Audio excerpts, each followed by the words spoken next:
霍思燕的爱犬夺冠是真有含金量还是明星效应？从去年底到今年4月，想必很多铲屎官都刷到过霍思燕的爱犬夺冠又夺冠再夺冠的新闻，很多媒体也都报道过。但多数媒体只是照本宣科的念念稿子，压根儿也没说明白这些奖项的含金量到底如何。大家好，我是程朱大爱，这期视频就详解一下霍家犬的含金量。首先，本视频内容信息采集自互联网正规媒体平台以及霍思燕老师和杜江老师本人的社交媒体号。如果霍老师、杜老师能够刷到这条视频，当然概率不大，如有信息错误或视频侵权，欢迎指正提醒。我们先说最早的一条新闻，第一只西施犬霍香香，它是2025年12月20日在比利时布鲁塞尔国际犬展上获得的 BOB 冠军和全场总冠军 JBRS2。先说含金量足，很足，而且非常足，这已经是全球顶级的奖项了。到底有多足呢？介绍一下这个犬展你就明白了。这是有135年历史的欧洲老牌犬展了，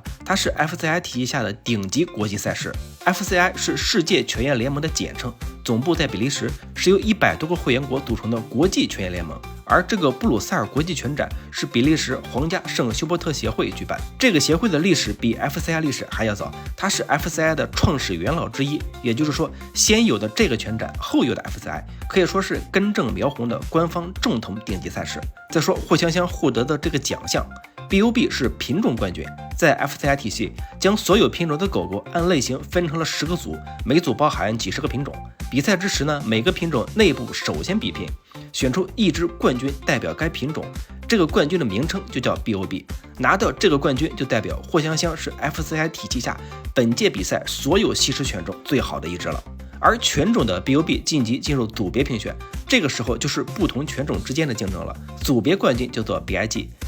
晋级进入全场最佳 BIS 评选环节，霍香香获得的是 JBRS2， 这是青年组的意思， BIS 是全场最佳的意思，2是位次， JBRS2 的意思是全场所有参赛的青年犬里排名第2，这个含金量大家能够理解了吧？所以杜江老师也是开心疯了，这是创造历史的成绩，唯一的中国团队带着中国原生犬，在135年历史的欧洲老牌国际赛场上拿到了全球第2，这个牛可以吹。接下来再说一下中型贵宾霍蜜拉，他是今年4月5日至9日在泰国公主杯国际犬展上拿到的3冠2亚，这个含金量如何呢？足，很足，依旧非常足。还是先说犬展，泰国公主杯是泰国皇室主办 FCI 认证的国际 A 级赛事，东南亚影响力最大的国际犬展，这基本上属于亚洲天花板级别的赛事了。再说奖项，3冠2亚的含金量，为何能同时获得冠军和亚军呢？因为泰国公主杯它不是一场比赛，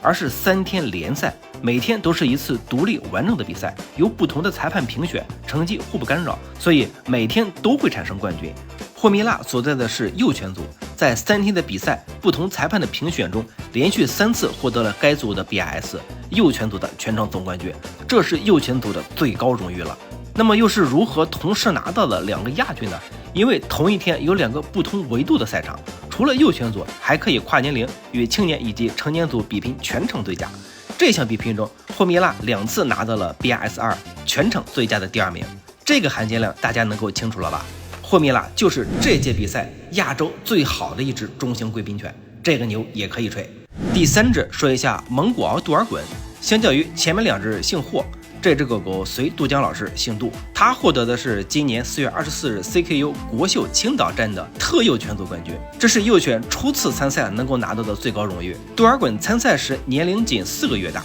非常小啊，相较于含金量，这个奖项的意义更大。还是先说比赛，CKU 是中国犬业联盟，它是上面提到的世界犬业联盟 FCI 的中国会员单位。这场比赛呢是 CKU 举办的国内比赛，规格不如上面2个，但也是国内规格比较高的专业犬展了。再说一下蒙古獒，它是 CKU 正式承认的中国本土原生犬，2024年才正式被 FCI 认可，这代表着蒙古獒终于有了世界统一认可的犬种标准。这是一个古老但在犬展上又有全新的品种。杜尔衮是第1批蒙古獒，可以说它完全有可能代表蒙古獒，代表我国自己规范培养的原生犬种登上国际犬展的舞台，这是原生犬种的里程碑。讲到这里也说一下，那些整天吹捧中华铁人犬的朋友，还有热衷炒作搞天价的某教头，如果真那么执着，不妨学学霍思燕杜江，踏踏实实科学规范的来培养一下铁人犬，网络上打几个字赚点资本的钱那不管用。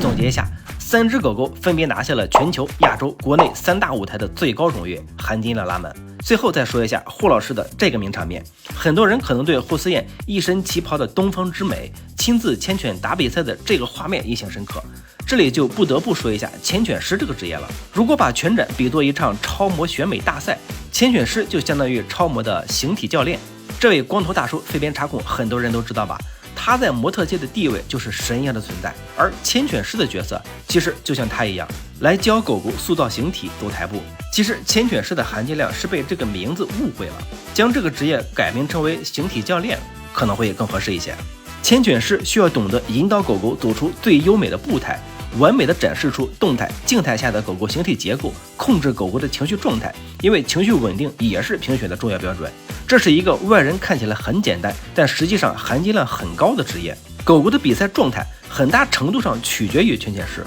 很多参加重要拳展大赛的拳主会请专业的牵犬师来打比赛，也很常见。所以说，霍思燕绝不是单纯的玩玩。养狗养到这个程度，霍老师和杜老师即便不是国内天花板，也是毫无争议的国内顶尖水平了。